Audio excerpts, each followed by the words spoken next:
pada saat tiba masanya, yang kita bawa tak lain tak bukan innallaha la yanzuru ila ajsamikum.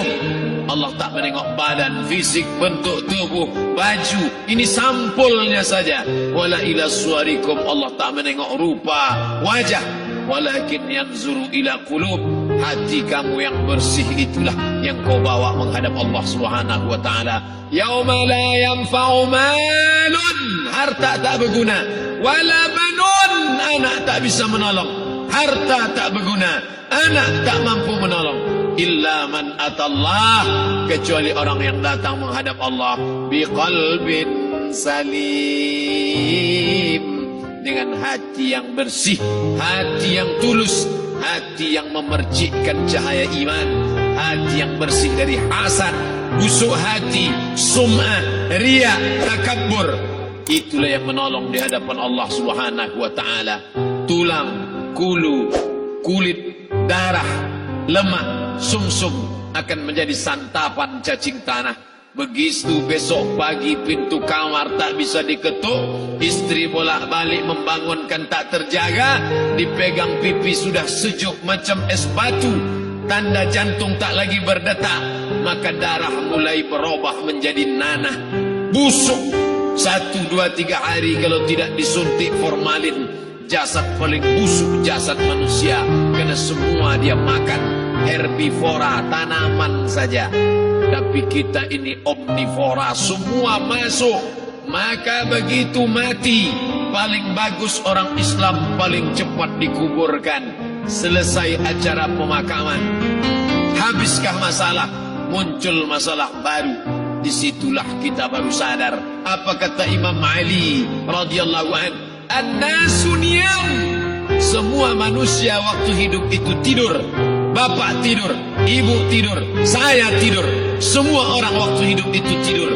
Falamma matu, ketika dia mati, disitulah dia baru terjaga dari tidur panjang. Saat Israel mencabut nyawa, ditarikkannya adalah satu centapan yang kuat. Disitulah kita baru terjaga dari tidur panjang. Betapa aku meninggalkan salat, betapa aku tak berzakat, betapa dulu kekuasaan. Aku lulus umur 30, pensiun 58, 28 tahun apapun tak pernah kubuat untuk agama. Sibuk membesarkan anak, sibuk mengurus warisan. Anak pun tak ingat dengan kita, karena kita lupa menanamkan pendidikan agama di dalam otak kepalanya. Andai dulu pernah dia dibawa ke masjid, andai dulu pernah dia dibawa umrah, andai dulu dia dimasukkan SD IT, SMP IT, SMA IT, Islamic Boarding School, dibawa ke masjid, takkan dia lupa mendoakan selesai salat, Rabbighfirli wali walidayya warhamhuma kama rabbayani saghira. Harta yang banyak tak sempat menolong agama Allah. Anak tunggal semata wayang tak sempat dididik agama.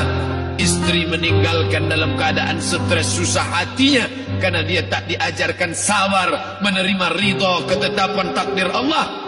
Dan paling celaka, tak pernah anggota tubuh ini dipakai untuk berzikir, muhasabah, mengingat Allah. Tak pernah mata dipakai menengok Quran, kitab suci Allah. Tak pernah dipakai hati merenung sejenak. Apa yang akan kubawa mati menghadap Allah Subhanahu wa ta'ala. Malam ini saya tak minta diajak ceramah tentang hukum zakat, hukum puasa. Saya tidak diajak tanya jawab apa hukum unjuk rasa besok tanggal 4.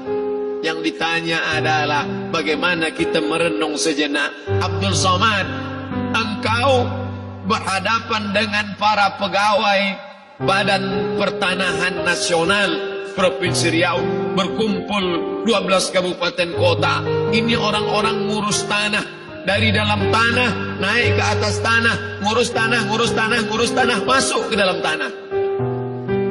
Abdul Somad dari dalam tanah naik ke atas tanah, ceramah, masuk balik ke dalam tanah. Yang kau bawa apa? Baju koko tinggal, peci tinggal, pakaian kehormatan tinggal. Yang tentara belum pernah saya diundang. Ustadz besok datang takziah, bapak anu tentara meninggal, tahu kain kafannya loreng. Tak ada. Yang kau bawa kain tidak berjahit, disobek, kerak.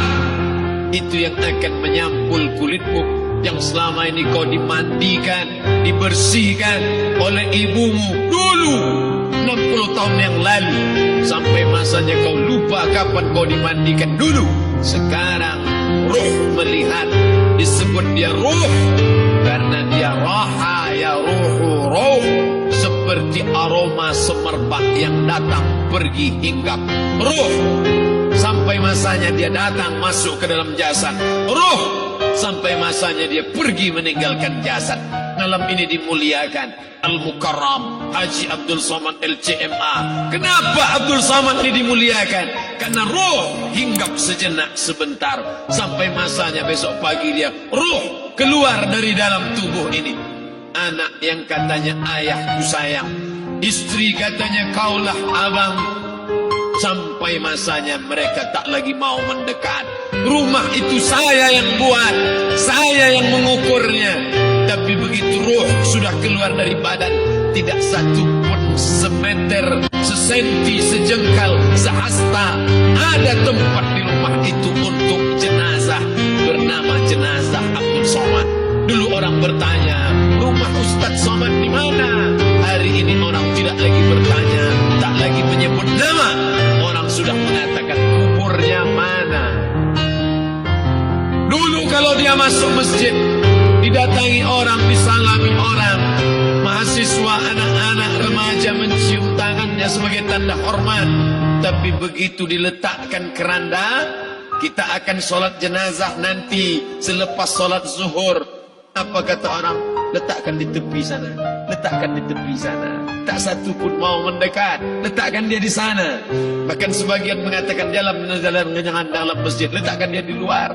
Dia tidak disebut engkau yang mulia, tidak digunakan kata ganti orang langsung. Letakkan dia di sana. Bahkan sebagian tak lagi, padahal tempat paling mulia sebelah kanan, orang tak lagi mau di kanan, mulai dia menjauh ke kiri. Kenapa kau ke sana? Takut aku mimpi hantu nanti malam. Mana kawan, sahabat, andai tolan, anak menantu, teman sekantor, semuanya pergi meninggalkan. Yang tetap dibawa, kalau pernah kaki melangkah salat berjamaah di masjid, kalau pernah tangan mengusap kepala anak yatim, kalau pernah tangan mengucap subhanallah. Nanti di akhir tausiah kita akan berzikir, munajat, muhasabah diri, berdoa, mengenang apa yang akan kita bawa menghadap Allah Subhanahu wa taala. Datang malaikat membawa kain kafan dari cahaya, akan menyambut ruh yang mulia. Hadis riwayat Ahmad bin Ambal dalam kitab Al-Musnad. Turun malaikat berlomba-lomba membawa kain putih dari cahaya, menunggu ruh akan keluar. Ruh menetes seperti embun di ujung daun. Daun tidak bergoyang, ranting tidak patah. Ruh menetes pelan turun ke dalam kain kafan, dibawa malaikat ke pintu langit. Tak sabar mereka menyambut. Inikah dia yang selama ini berjamaah? Inikah yang dulu ketika dititipkan kekuasaan menolong agama Allah? Kam min masyhurin fil ardi walam yakun ma'rufan fis sama. Berapa banyak yang masyhur terkenal di bumi, malaikat tak mengenal dia. Ini ruh siapa? Tapi ini bukan LCMA, dia bukan ustaz, dia bukan ulama, tapi imannya dalam. Kekuasaan dipakai menolong agama Allah. Ruhnya keluar di bawah. Semua malaikat mengucapkan salam. Inilah orang yang selama ini kami tunggu-tunggu. Catatannya sudah lama. Setiap pagi petang malaikat subuh membawa catatan namanya, malaikat malam membawa catatan namanya. Kami merindukannya. Begitu orang-orang yang masyhur di langit tapi tak dikenal makhluk bumi. Tapi ada sebaliknya, yang rohnya disentapkan, ditarik malaikat dengan begitu tarikan yang sangat kuat. Nabi bertanya saat Isra Mi'raj kepada mereka yang sudah mati ribuan tahun yang lalu, apa yang kalian rasakan? Yang satu mengatakan seperti tebasan pedang di tempat yang sama beratus kali. Yang satu mengatakan seperti kambing yang dikuliti hidup-hidup. Yang satu mengatakan seperti mata kail pancing ditarik dari kulit yang basah. Maka kita berdoa setiap selesai salat, Allah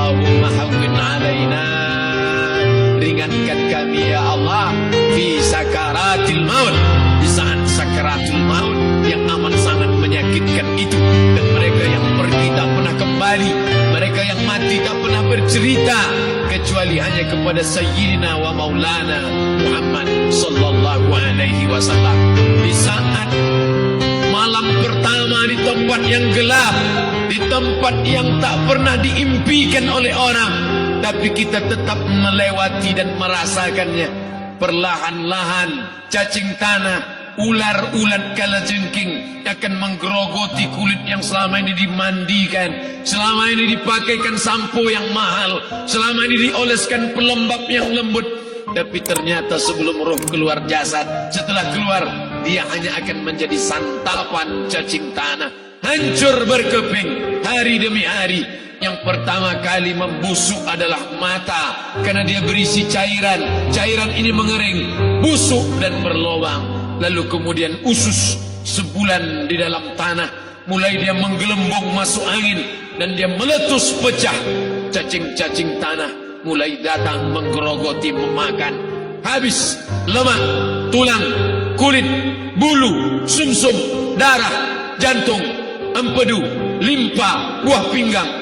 Habis semuanya, tinggal tulang-tulang yang memutih, dimakan oleh tanah, ditelan oleh massa, sampai akhirnya Asi bin Wa'il membawa tulang yang kering itu kepada Nabi Muhammad, baginda Sayyidina wa Maulana Muhammad. Ya Muhammad, ayuhyi rabbuka hadzal idham, sanggupkah Tuhanmu menghidupkan tulang yang kering ini? Nabi diam tak menjawab, sampai akhirnya datang Jibril alaihi salam membawakan wahyu. Qul, katakan kepada dia. Ayat ini dibaca malam Jumat, Bapak Ibu semua hafal. Kita baca, Qul yuhyiha allazi ansha'aha